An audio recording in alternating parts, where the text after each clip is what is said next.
തിരഞ്ഞെടുപ്പിന്റെ ഓരോ ഘട്ടങ്ങൾ പിന്നിടുമ്പോഴും മോദിക്കും കൂട്ടർക്കും അസല് പണി കിട്ടുന്നുണ്ട്.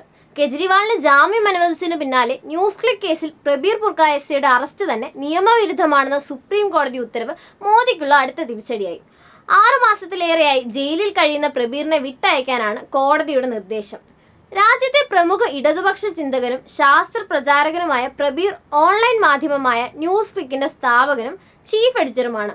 UAPAയ്ക്കൊപ്പം ക്രിമിനൽ ഗൂഢാലോചന, സമൂഹത്തിൽ സ്പർദ്ധ വളർത്തൽ തുടങ്ങിയ കുറ്റങ്ങൾ ചുമത്തിയാണ് പ്രബീർ പുർക്കായസ്ഥയെ 2023 ഒക്ടോബർ 3 ഡൽഹി പോലീസ് അറസ്റ്റ് ചെയ്തത്. മുഖ്യധാര ഹിന്ദി, ഇംഗ്ലീഷ് മാധ്യമങ്ങളെല്ലാം മോദിക്ക് കീഴടങ്ങിയപ്പോഴും BJP സർക്കാരിന്റെ ജനവിരുദ്ധ നയങ്ങൾ സാധാരണ ജനങ്ങൾക്കിടയിൽ എത്തിച്ചത് ന്യൂസ് ക്ലിക്കാണ്. ഇതാണ് ന്യൂസ് ക്ലിക്കിനും പുർക്കായസ്ഥയ്ക്കുമെതിരായ കള്ളക്കേസെടുത്ത് ജയിലിലടയ്ക്കാൻ കാരണമായത്. ഏകാധിപതികൾ അധികനാൾ വാണ ചരിത്രമില്ല.